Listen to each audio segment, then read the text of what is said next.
Welcome to another in our series of Kehillat Israel podcasts. This is a recording of Rabbi Amy Bernstein's weekly Friday morning Torah study.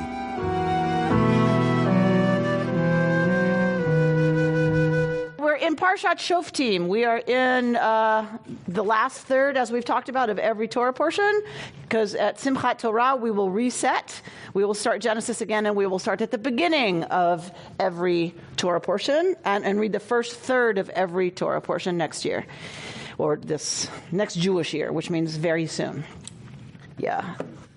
So we're in Shoftim. We're in the part of Deuteronomy where we are getting a little bit about some more stuff about administration. Whenever we're seeing repetitions in Deuteronomy, why are we seeing repetitions of previous stuff? We've already had Moshe be told to set up administration. Somebody for 10, somebody for 100, somebody for 1,000. So why are we getting more stuff in Deuteronomy that we've already seen before? Because it's the second telling. It's the do. So part of it is Moshe's recounting some things for the people, but when we get you shall do this and you shall do that, but we already got that somewhere, why do we see it again here in Deuteronomy? Emphasis. Emphasis. Because we don't listen. It's like a kid, you got to tell them how many times have I told you? Right. So what we always have to remember is Deuteronomy is a religious reform. Usually if we see it again, there's a difference. Deuteronomy is a religious reform. So we are generally dealing with a concept we've had before, but Deuteronomy is going to have a different take on it. And whatever the Deuteronomist says, that is going to now be the practice. Okay? Because they institute this reform when Deuteronomy was found. Right? In the temple. Yes. This is a reconstruction. Deuteronomy is a reconstruction of earlier tradition. And do they know how it was found, where it was found, why it was found? Anybody want to say where it was found, how it was found? The woman found it? What wasn't this? Oh, she validated. They found and then they sent it to the woman? They found. Where did they find the scroll? In the temple. In the temple. How do you just find a scroll in the temple? They clean the temple regularly, presumably. How do you just find a scroll that's really, really old? It was behind a wall. It was behind a wall. They were doing renovations, and they find the scroll of Deuteronomy. It seems old, and it seems authoritative. If it's old and authoritative, you have to have somebody authenticate it. It's the woman. So they took it to Huldah the prophetess, who authenticated it as Real. They said, we'll take it to Huldah, she'll inquire of God, and then we'll know. Huldah apparently does so, and authenticates this as legit, for real, old. It is now authoritative. Something's going to be authoritative. In the ancient days, it had to be old. So this is all of Deuteronomy. Yes.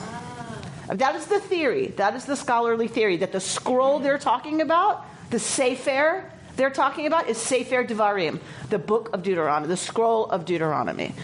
Because of its language, because of the turns of phrases that are used in Deuteronomy, there's many indications that tell us this is written at a different period than most of the other texts. It is part of the Deuteronomic history. The school of Deuteronomy writes Deuteronomy and the Deuteronomic history. So it goes into Kings, right, and it's Judges and Kings. So there's all this stuff written from the perspective of the Deuteronomist. Okay. We clear? If it reconstructs earlier things, what happens to all of the earlier things that... This is now authoritative. Okay. So The Supreme Court overturns something.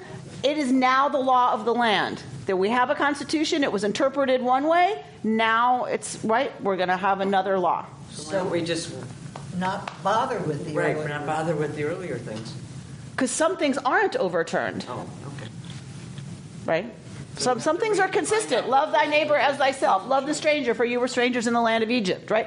But all this, there's other things that are very much in the interest of the Deuteronomist and in the interest of the folks who were implementing this religious reform. right? And so one of the studies of Deuteronomy is to study what are those interests. What was this reform about? We read, freaked everybody out, I know, but a couple of weeks ago, we read about sacred prostitutes in the Temple of Solomon that had to be kicked out, right?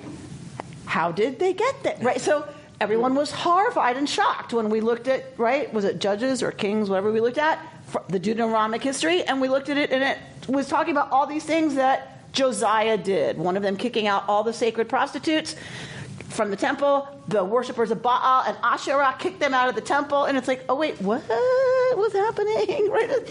So we know something about what the religious reform, right, is. It's about. It makes so much clarity now to know this. Thank you. So it's critical, and it's why I keep hammering it, because otherwise if we encounter this as a text, just a part of the rest of the text, we're not understanding why it's here.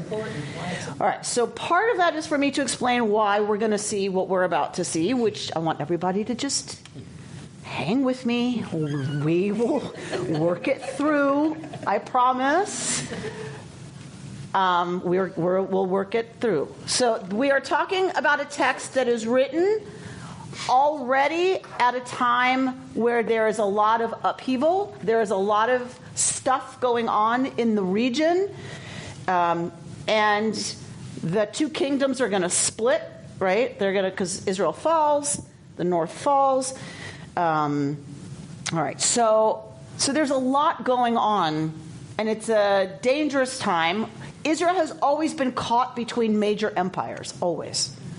And they've always been the victim of people trampling them on their way to conquer the other one, right? So Israel's always been caught in the middle. It's always been tiny. We talked about the united monarchy of Israel and Judah. How long did that last? Less than 100 years. Less than 100 years. Okay? We think of it as, ancient Israel, but less than 100 years. And it was... right? Assyria takes the north, right? So it's always volatile, but it's a really volatile time when the school of Deuteronomy, when they're writing and pushing this religious reform. And they've been in the land a super long time. Deuteronomy's put in the mouth of Moses, looking from across the Jordan towards the promised land, knowing he will never get there. Right? So everything we see in Deuteronomy is late. This is late material. So with late material, they have been in the land, inhabiting the land for a long, long time. Right? So the context is this is a late text. They've been in the land a long time. This religious reform is saying, y'all have screwed everything up. You have not been living in line with the will of God, which is articulated here. Everything else you've been doing is a mess and a disaster, and part of it might have been true, but this is the real teaching about how you're supposed to live. All right, so we're supposed to start at 1914, somewhere around there. All right. So let's just start there and see where we go. And then we'll get to 20 and we're going to be okay. We're all going to take a deep breath. Okay. You shall not move your countrymen's landmarks set up by previous generations in the property that will be allotted to you in the land that the Lord your God is giving you to possess. All right. So already we know there's some kind of issue with people moving landmarks, right? Set by previous generations, right? What does that mean, right? So, as usual, people are fighting over real estate. Right. Settlements. Good, Harvey, right? So, nothing changes, people, right? So there's obviously a lot of stuff going on with people claiming who owns what land and where are the boundaries of that property. Okay, go on. A single witness may not validate against a person any guilt or blame for any offense that may be committed. The case can be valid only on the testimony of two witnesses or more. If a man appears against another to testify maliciously and gives false testimony against him, the two parties to the dispute shall appear before the Lord, before the priests or magistrates in authority at the time, and the magistrate shall make a thorough investigation. If the man who testified is a false witness, if he has testified falsely against his fellow, you shall do to him as he schemed to do to his fellow. Thus you will sweep out evil from your midst. Others will hear and be afraid, and such evil things will not again be done in your midst. Nor must you show pity. Life for life, eye for eye, tooth for tooth, hand for hand, foot for foot. Okay. So obviously there are some issues with the court system. Right? So the Deuteronomist is saying this reform is saying there must be, right? You can't have one witness, right? Because you have to have two witnesses. This actually is halacha. This is Jewish law. This gets carried over into Jewish law. I saw him do it. I saw him standing over the body with a smoking gun. Too bad, right? It's just too tempting to turn false witness against somebody that you have it out for. It's just too easy, and it's just too common. So, and it's a lot more complicated than this, because in the Talmud it goes into great detail of what are the two witnesses, what if he saw and he forgot, what if he this, what if he that. It gets very, very complicated. Right. So because the rabbis want to make sure that it is almost impossible to find someone guilty of a capital crime. Remember, the rabbis, when they make these rules, have jurisdiction over nobody. Right? So it's like, go to whatever lengths you want. What they're trying to say is Torah doesn't want us to ever institute capital punishment, even though, of course, if you murder someone on purpose, you should die. We understand that. But Torah tries to make it almost impossible. The halacha tries to make it almost impossible to prove. So the witness has to be this and has to be that and can't be this. Be warned. Right. And the man's got to be warned, if you do this will happen. Right. Does it matter if the witness is a man or a woman? Answer that question, Dana. Does it matter if it's a man or a woman? Of course. Well, I mean, in the Torah, it specifies. Here it says It does Ba'ish. specify. The witness uses ish, Why? which is a man. Why does it say a man? A woman can lie? For a person. A woman's not allowed to testify. Women are not allowed to testify. So it's irrelevant. They're completely irrelevant as a category. Right? Testify comes from testes. Oh, my goodness. Put your hand there.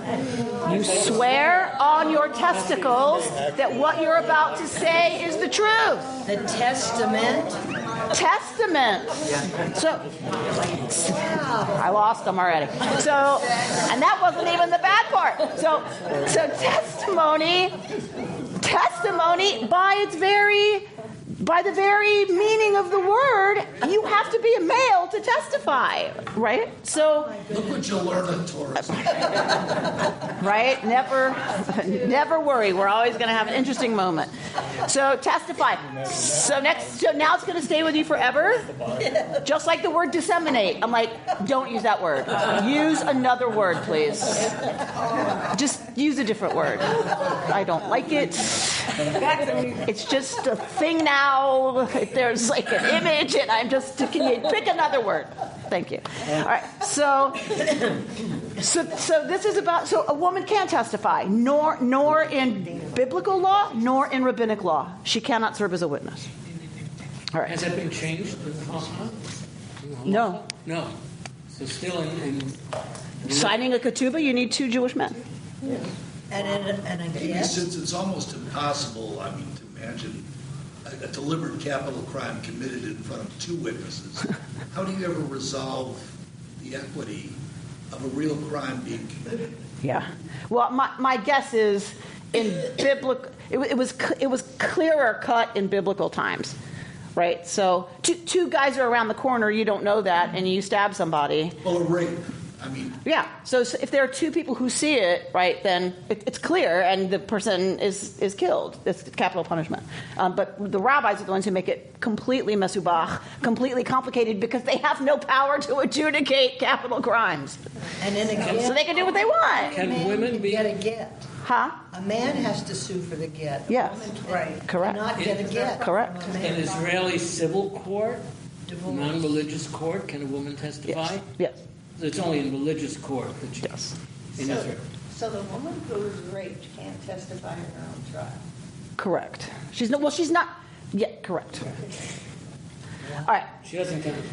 So, but we also have to think of the role of testimony. If she can prove to the prosecutors privately that she has evidence or whatever, they believe her, right? I mean, it's not just about two witnesses. There's other, you know what I mean? There's different kinds of cases. There's different kind of, right? And with rape, don't even get me started. It's a whole nother thing. All right. So, where are we? 20. Thank you. Thank you. The law of talisman is right here, and people usually freak out about that too, so let me just be quick about it. Others will hear and be afraid, right? The idea is you set it up so that false testimony is one of the worst, most dangerous things you can do, because otherwise you have no chance at a justice system that's going to in any way function, right? You just don't. We see it now, right? Who's credible, who's not credible, Harvey Weinstein, you know, I mean, there's just so much about do you believe them, do you not? So it's human nature, it's still going on. We're still wrestling with how do we get a justice system that actually works. So this is the Deuteronomist view that if you make it really, really super dangerous to give false testimony, it's one way to dissuade, right, people from deciding that's the way to get back at their neighbor. All right. Nor must you show pity, eye for an eye, tooth for a tooth, hand for hand, foot for foot. So do we remember that the law of talisman, which this is saying, the Talian formula, is in Exodus in a form and is in Leviticus, right? So this is talking about the punishment for intentionally causing bodily injury or death. If I intentionally cut off your arm, thank you, Amy, for that came so quickly. So if I intentionally cut off your arm, the punishment is to be equal to me. So regardless of what my status is and the status of the person to whom I did it. In the ancient world, if I'm a peasant and I intentionally cut off the arm of a wealthy noble person, I could be put to death. That was standard. And the reverse? And the reverse, sure. All you did was clip my finger, but you're a peasant and I'm a nobleman, you die. The nobleman's not in any danger. Right? So status mattered in terms of what the punishment was. Torah comes to say you can't do that. The punishment must directly be related to the crime.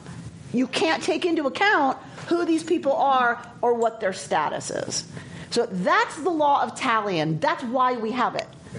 It can't mean literally put out their eye. If I put out your eye and then it says literally you're going to put out my eye, what if my other eye is blind? That's not justice. Because I've only injured one of your eyes, but now I have no sight. That is not justice. So that's not what it's talking about. It's talking about it needs to be fair punishment suiting the crime regardless of who the people involved are and their status. So the key here is what is not said. Yes. Yet it doesn't say. And it points out that fair and justice are not necessarily the same thing. Well, that you'll have to take up with legal authorities. All right. So the other reality that happens in the ancient world is the reality of war. So that is what's coming at chapter 20. So hold on, just take a breath. And Bert, start. When you take the field against your enemies and see horses and chariots, forces larger than yours, have no fear of them. For the Lord your God, who brought you from the land of Egypt, is with you. Before you join battle, the priest shall come forward and address the troops. He shall say to them, Hear, O Israel, you are about to join battle with your enemy. Let not your courage falter. Do not be in fear or in panic or in dread of them. For it is the Lord your God who marches with you to do battle for you against your enemy, to bring you victory. All right, so you're going to war, and the priest is called forward to say Shema Yisrael, very much a Deuteronomy phrase, right? We always think of it in one place. It's all over the place. All right, so Shema Yisrael. Okay, what am I supposed to listen up, right, as a Israelite in here? Atem krevim hayom lemilchama al oivechem. You're going to war this day against your enemy. It is really important that you not be afraid. In the ancient world, if you were afraid in battle, it meant you had no confidence in your deity. Because God was on your side. So because it is the deity who fights the battle for you. Right. You are just the emissary of what the divine wants to have happen. So if you start freaking out when you see them coming, it means you think their God is stronger than your God. So it is not only not a good thing for the rest of the troops to see somebody freaking out, right? It spreads panic. So it's demoralizing. So that's one really important part of it. But the second part of it is essentially treason.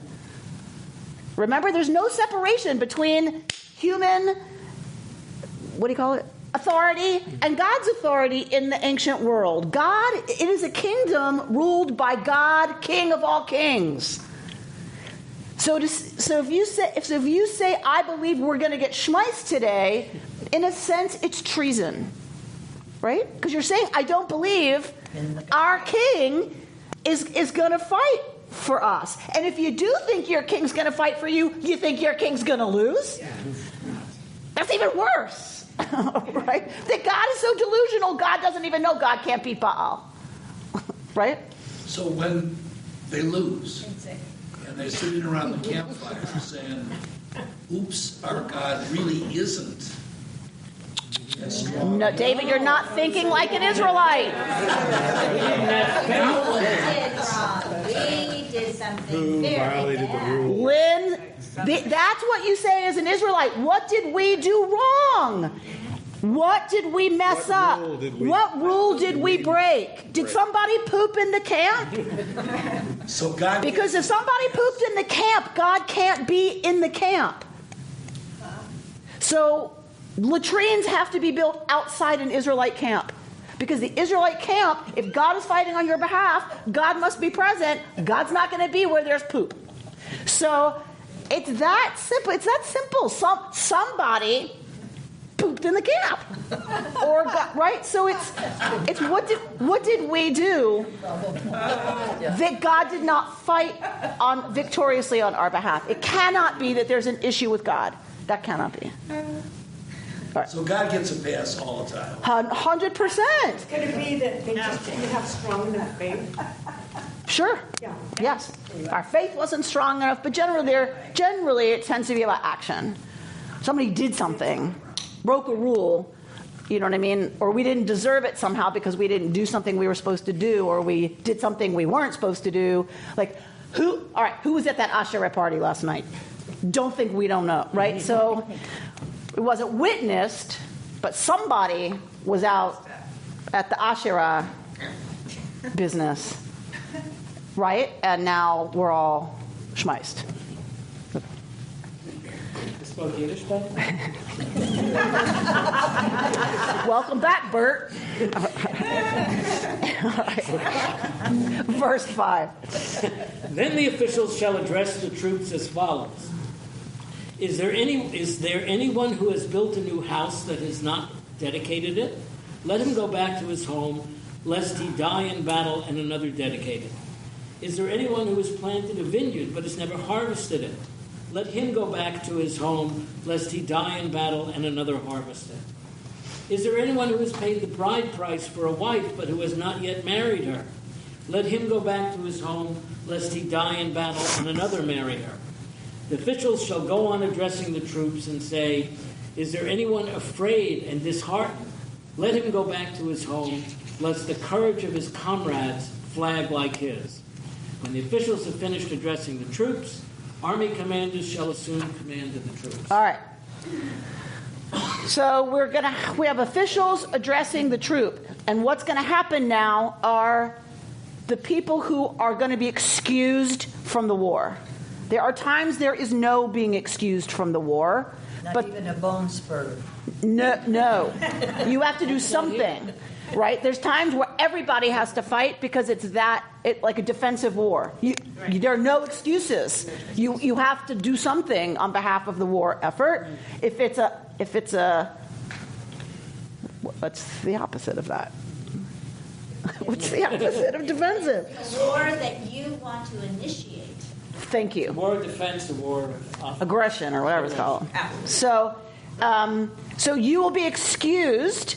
And so really, deferments from battle really talk about, if at their heart, they're really talking about what does the school of D think are the most important parts of being human. Exactly. That if you don't achieve them, you essentially haven't lived a full life, right? Because otherwise, why do you defer them, right? You would say, do you have a bone spur? Are you sick? That's not what they're deferred for. They're deferred for not being able to enjoy the things that make a life complete, that make a life worth living, essentially. It also says here that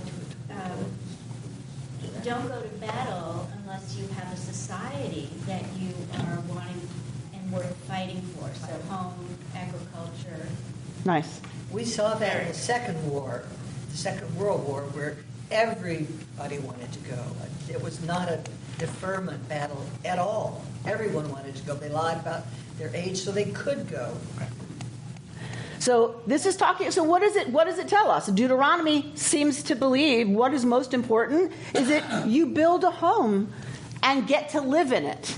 So that's what this is. I don't know why dedicated hancho. Okay, it's not technically wrong, but that means it's something you do when you move in, right? Like, so if you've built a home and haven't yet lived in it, you're deferred. If you've planted a vineyard, right, and you've not gotten to eat from it, you don't eat from a tree in the ancient Israelite law code until the 5th year. Everything before that is God's. It's sacred and it is off limits. So till the 5th year. So if you've planted 2 years ago and haven't been able to eat from your harvest, it's deferred. So this is primarily young people who are being deferred. Right. Not older people would have done these. After a certain point, you're not in the army anyway, right? So let him go back to his home, lest he die in battle, and another harvest it. Is there anyone who has basically been betrothed but has not yet consummated the marriage? If so, they get a deferment because otherwise you're betrothed and you never got to enjoy the intimacy of what that allows for. The officials shall go on addressing the troops, right, and say, if anyone is super afraid, now is the time to bail, because you're going to essentially spread panic. And we've seen what happens to the Israelites when that happens. It's never a good thing, right? So then the officials are done with their job, and then army commanders, and actually we know this word, poked. We know this verb, don't we? Pakad, poked, to appoint, right? We've spent lots of time on that word in another place. Ufakdu saret tzvaot. You will appoint commanders to command the troops. So we have Shotrim, who just did their job. They leave the stage, and you put officials in charge of troops. What this suggests is that what does ancient Israel not have? Standing army? Correct. Ancient Israel did not have a standing army. Or why do you need to appoint commanders of troops? If you have a standing army, you already have commanders of troops. You say then the commanders come forward and take charge of their battalions, or whatever it's called. So, right? So, but it's you'll appoint them, which suggests it is not a standing army. I mean, there may be people that are trained to fight. I'm not saying there weren't probably professional mercenaries and other kinds of people who that was their career, But you're not going to pick somebody who's never picked up a sword and say, okay, you're going to command this. But there's not like some huge, military system in place that's permanent. So it would be when the need or when a national emergency happened, this is what happens. It's kind of interesting that they didn't have a standing army because so often they were in need of it. But they had a word. Yeah. The ancient Israel. They do have kings when this is written. This is written. If you buy one scholarly line of arguing, this is written under King Josiah, the hero king, who idiot dies in completely unnecessary battle. By the way, completely unnecessary. We should read that text at some point. I just read it at Hartman. I'd never read this text. He doesn't allow Pharaoh to cross ancient Israel, and Pharaoh's like, my problem's not with you. I got to fight that business over there. Just let me through. And Josiah decides, God will fight for us. You're not coming through our land. No way. Blah blah blah blah blah blah, and is killed in battle at age 30, which may explain a lot. I don't know, but right. So too much. And part of the lesson at Hartman was too much faith in God, and you become an idiot, right? And the other is, I forget. Anyway, I forget what the other side of that argument was. All right, so Verse 10. All right, verse 10. This is tough, folks. We're not even the hard stuff yet. All right. That's not the text. When you approach a town to attack it, you shall offer it terms of peace. If it responds peaceably and lets you in, all the people present there shall serve you as forced labor. However, take a breath. It's okay. It gets worse. Take a breath. If it does not surrender to you, but would join battle with you, you shall lay siege to it. And when the Lord your God delivers it into your hand, you shall put all its males to the sword. You may, however, take as your booty the women, the children, the livestock, and everything in the town, all its spoil, and enjoy the use of the spoil of your enemy, which the Lord your God gives you. Let's just finish out the horror. Go ahead. Thus you shall deal with all towns that lie very far from you, towns that do not belong to nations hereabout. Because in the towns of the latter peoples, however, those are the ones that are near, yes, right, which the Lord your God is giving you as a heritage, you shall not let a soul remain alive. No, you must proscribe them, the Hittites and the Amorites, the Canaanites and the Perizzites, the Hivitites and the Jebusites, as the Lord your God has commanded you, lest they lead you into doing all the abhorrent things that they have done for their gods, and you stand guilty before the Lord your God. okay. One of those parasites? The parasites? It's Perizzites. Perizim. Perizim. All right. So, Hafrizi. The Prizi. All right. All right. So, of course, this is horrifying. It's terrible. It's awful. It's the way of that world. It's war. So, okay. So number one, it's war. Right? We've talked about Israelites owning slaves. How did they get them? Oh, right. War. Right? So it's the ancient world. It was common. It was assumed. Your God fought for you. What we have here partly is you don't get to do whatever you want. So I know that's hard for us to reconcile. We don't have to. The good news is we are not fundamentalists. I do not have to forgive this text. It is what it is. This is evidence of how horrifying life in the ancient world was, how it is in many places still today, right? And what happens when you join theology to military activity? It's just always bad. It's just always bad. So Israel was no better in some ways than all of its neighbors. In some ways, the fact that this is here says there's also limits on soldiers. Okay? If you want to take a woman as booty from conquering another city, you have to marry her.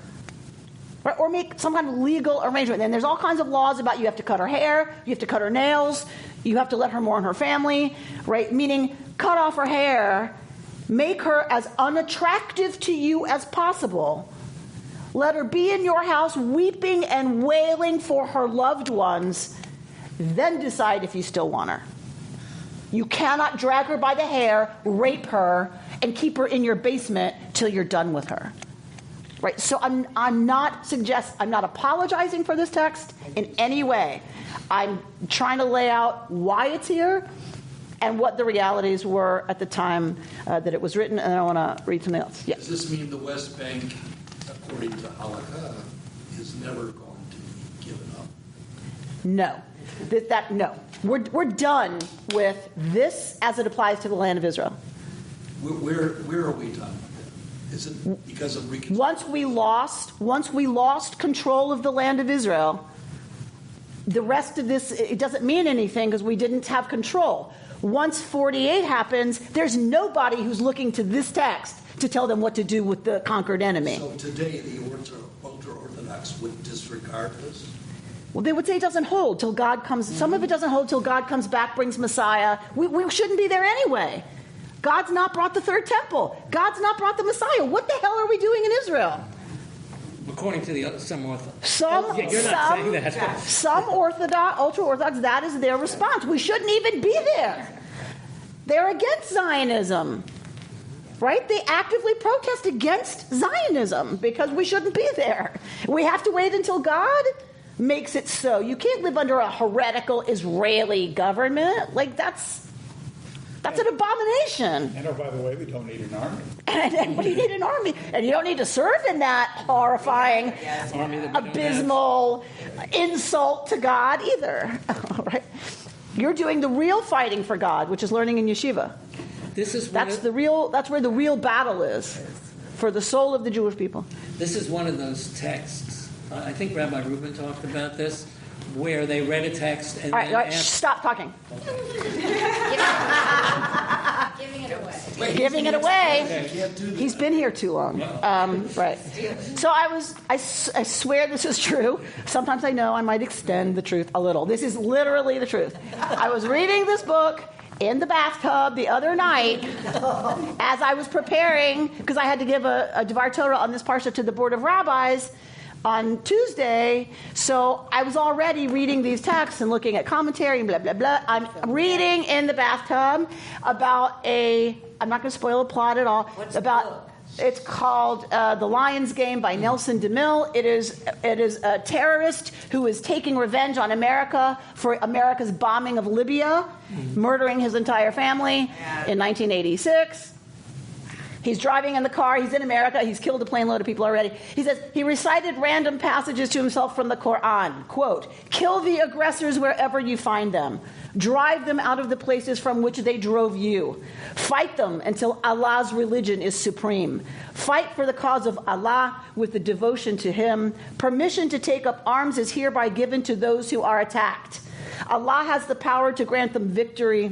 Believers, fear Allah as you rightly should, and when death comes, die true Muslims. If you have suffered a defeat, so did the enemy. We alternate these victories among mankind so that Allah may know true believers and choose martyrs from among you, and that He may test the faithful and annihilate the infidels. Allah is the supreme plotter."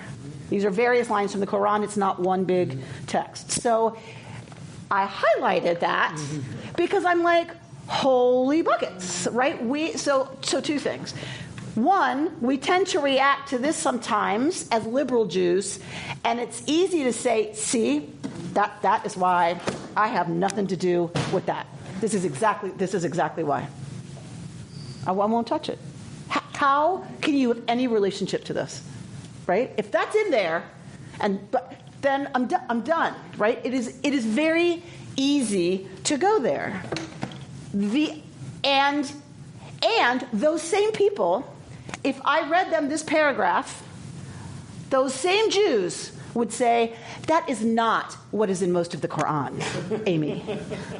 And most Muslims do not look to these particular texts in any way to inform how they live. It was written at a certain time, right? The prophet lived in a certain time. So those Jews will defend That. Islam and Muslims, and of course that's one little piece of the Quran. That's not most of it. The Muslims I know are lovely people. They would abhor that. They disagree with that, but they can't make that same argument for Torah. So that's one. On the other side, there are Jews who will say, well, this is a little different, right? Deuteronomy is a little, first of all, we're talking about the real God, right? Number one. Number two, like we're talking about Israel, we're talking about the Holy Land, we're talking about a direct order from that, right? So it's a little different because of what was done to the Jews. Okay, whatever you say after it's a little different because, whatever you say, I am so sorry. How is that any different from what's written in this book? Any different? It's not any different. They're exactly the same. They are elements of a tradition that come about at a certain time in a certain context, and that context is you believe that truly these are orders from the divine, and it's truly, therefore, a war that is warranted. Thank God we don't believe that. We're able to look at this text and say it was written at a certain time. Thank God we don't think that way anymore. And we have lots of exposition of Israel's own understanding of what's right and okay and not okay in war. They drop leaflets over villages they're about to bomb and say, get to safety, get out. We're going to bomb this at this time on this day. Right? So there's a huge amount of agony spent in the Israeli Defense Forces to try to figure out how to deal with a situation that is miserable no matter what way you slice it. You put women and children in a munitions factory and let everybody know they're there. What's the IDF supposed to do? Do you take out the munitions factory? How many women? What ages do the kids have to be? So, I mean, I'm not excusing or defending anything. I'm saying when we come to these really difficult texts, we come to these really difficult conversations. You know me. I just always we have to try to be fair. I'm not saying it's good. I'm not saying I like it. I'm not saying I don't want war. Who wants war? Just like us, they didn't want it either, right? And that is the reality that we're still living in and that we're still living with. And, here it's one thing. I mean, after 9/11, maybe it's a little different. But when you're in Israel, you get what it means. You may not want to deal with it, but the place you just had pizza last week is rubble. And there's just kind of a different awareness about the reality of the closeness of it all to you, and more Katyushas, and now they have an app that tells you every time a Katyusha is launched from somewhere. And we were on our trip, and I said, turn that off. Because everybody's phone was going ding, ding, ding, and everybody's freaking, and I'm like, turn it off. It is completely unhelpful to you. It's not going to tell you whether it got through Iron Dome in time for you to do anything. Put it down. Turn it off. Because you just freak out as an American being over there realizing how many Katyushas come in every day. They're launched every day. With north, south, stay road, forget about it, right? So okay, I'm going to stop there preaching, and then I just want to look at one more sentence because then I want to go to somebody else's preaching. Oh wait. The only other thing I want to say, for the towns that are proscribed, right, the ones where you put everyone to death, those were the only Canaanite cities that put in the mouth of Moses was to be about when you conquer the land. Those cities, they have to be proscribed. Everybody gets put to death in those cities. Okay, we know from the archaeological record it didn't happen. So I just want to say that. I want to be very clear about that. There was 2 cities that there was battles between Israelites and Canaanites. 2. But by the time of the writing of Deuteronomy, one theory is that there were no more Canaanites. They were either all converted Yahwists now. They were good Yahwists. Or there was so few of them that really their culture was less robust and there wasn't as much you just so how do you explain the disappearance of the Canaanites? Right? Oh yeah, we were supposed to come. Right? It just never happened. So you see evidence of destruction in the archaeological level. You see evidence of fire. You see evidence of collapsed buildings. You can tell when a city has been destroyed and when it was destroyed, because then there's a level of no occupation, right? Then it gets rebuilt, right? So you can tell when it was destroyed by looking at the dates of the soil around it. So it didn't happen. So that's the good news. It's horrible that there's a theology that says it coulda, shoulda, woulda, oughta, but it didn't happen. All right. So what? So no. Wait. Where's the thing I wanted to? Yes. When in your war against the city, you have to besiege it a long time in order to capture it. You must not destroy its trees, wielding an axe against them.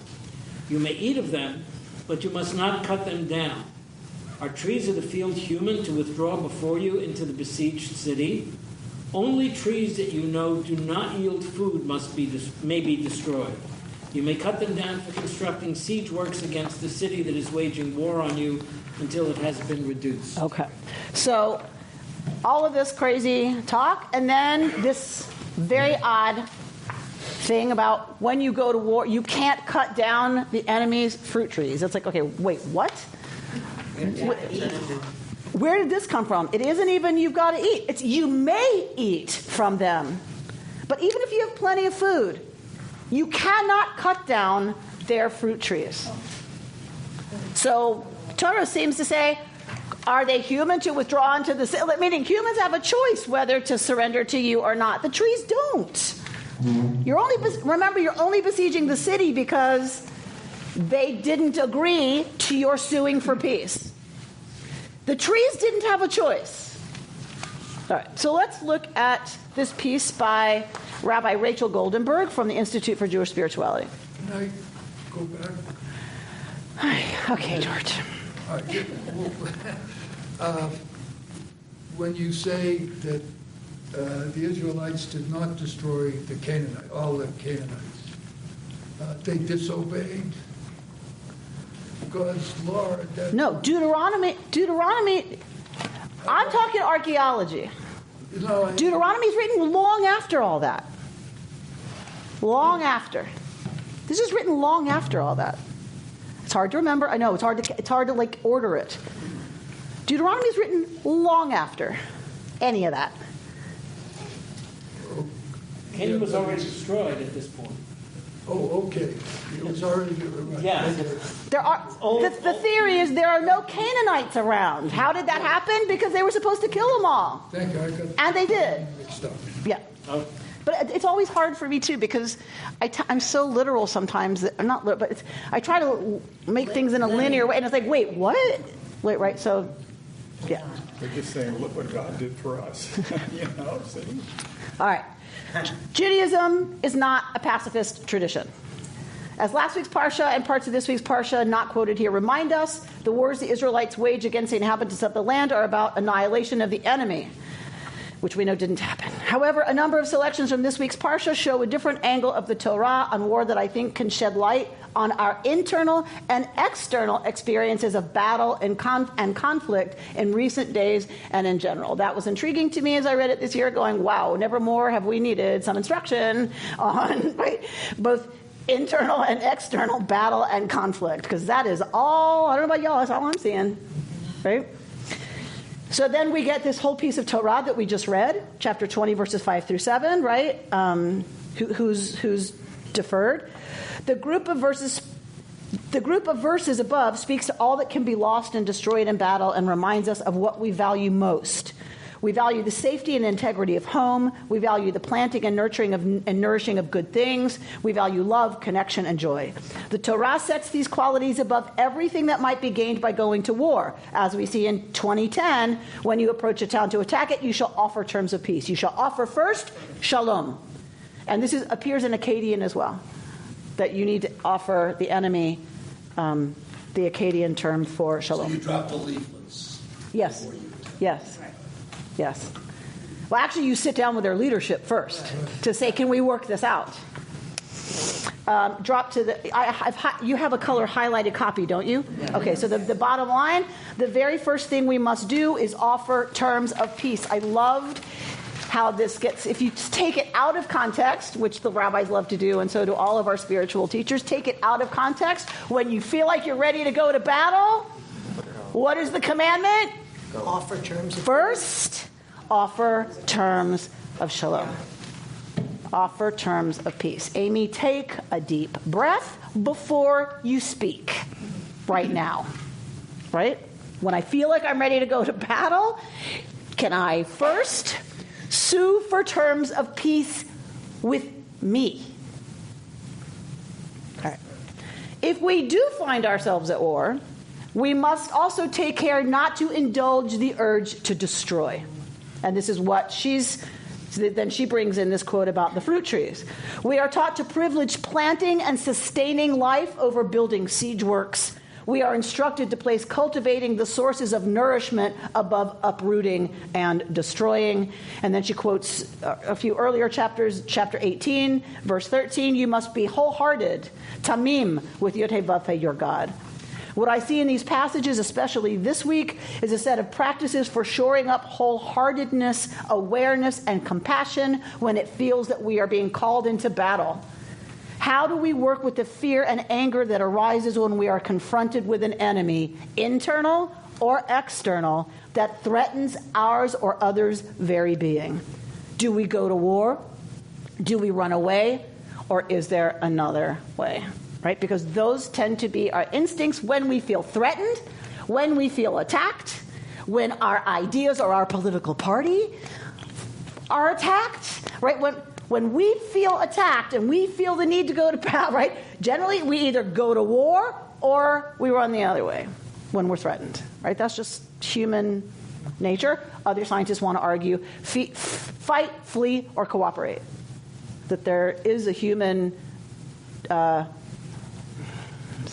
I can't think. What is it called? An instinct. There is a third instinct, and that is to figure out how to cooperate, which I think is kind of what Torah is saying. See if you can't. I know it's tempting to just blow them up, but see if you can't figure out a way to cooperate first. If you can't, then you have two choices, fight or flee. Okay. So go to my next highlight on page 3. So she talks about lots of stuff that happened in her childhood. Her father was a rabbi. The KKK was marching. But so right, she's talking about all those kinds of instances where you might want to fight, where you might want to protest and be in their faces and whatever, and that you're sometimes criticized for not quote unquote doing anything if you don't engage in those kinds of behaviors. So she said. My kids actually go to a jiu-jitsu martial arts gym here in Queens. In my limited understanding in jiu-jitsu, when your opponent is coming at you, the object is to engage your adversary's energy and use it to flip them over, thereby disarming them and protecting yourself.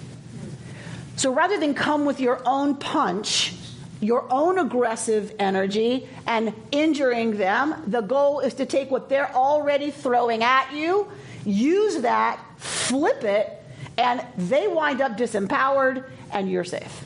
That there is another way to engage, even with horrible stuff coming at us.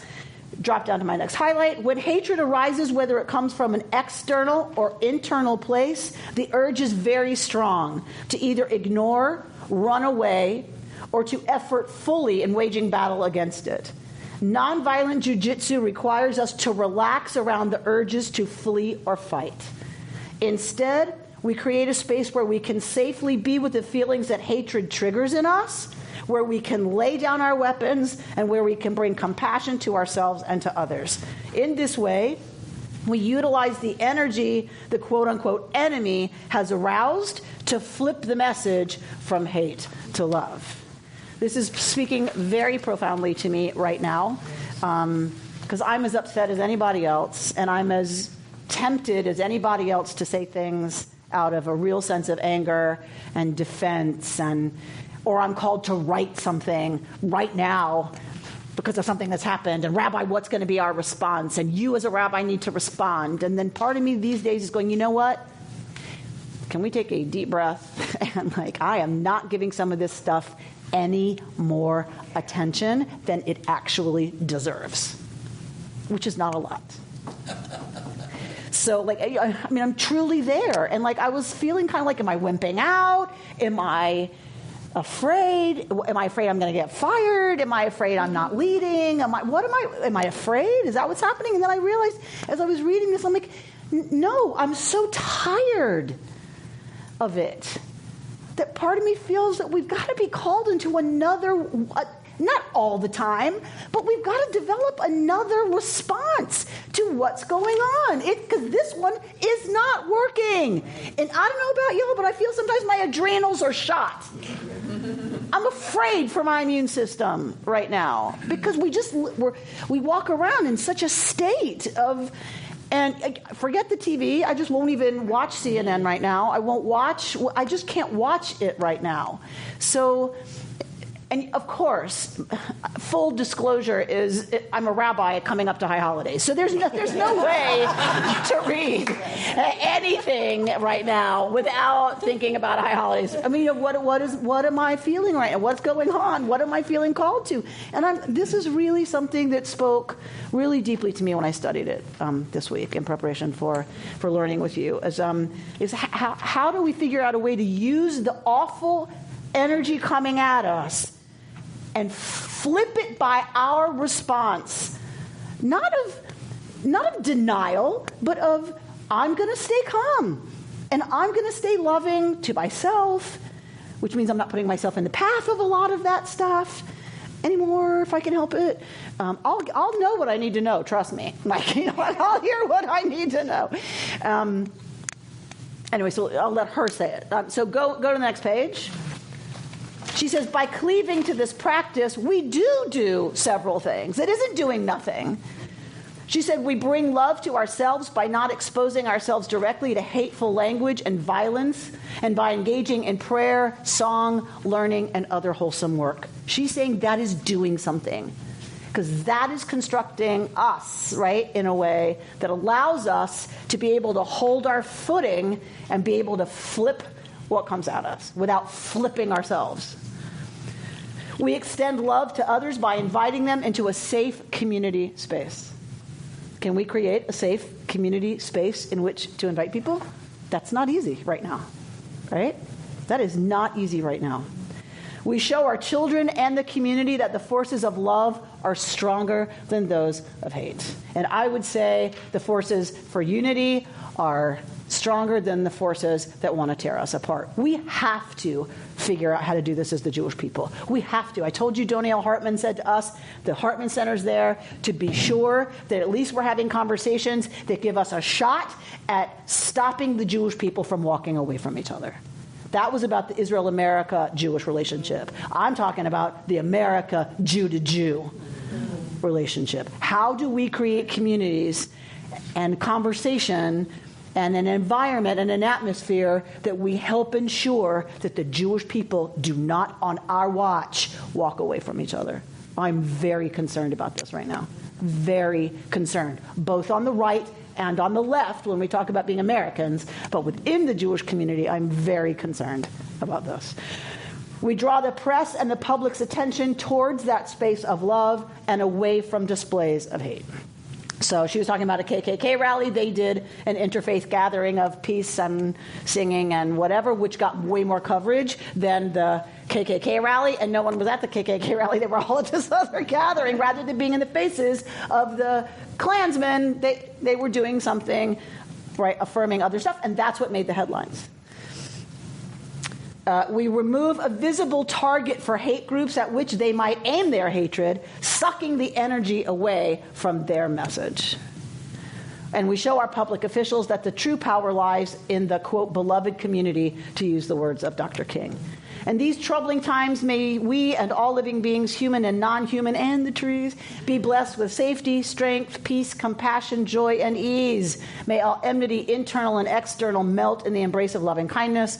May the energy of hatred and separation be disarmed and transformed into awareness of the connection that truly binds all beings into one. Shabbat Shalom. You've been listening to Rabbi Amy Bernstein's Friday Morning Torah Study from Kehillat Israel in Pacific Palisades, California. For more information, go to our website, www.ourki.org.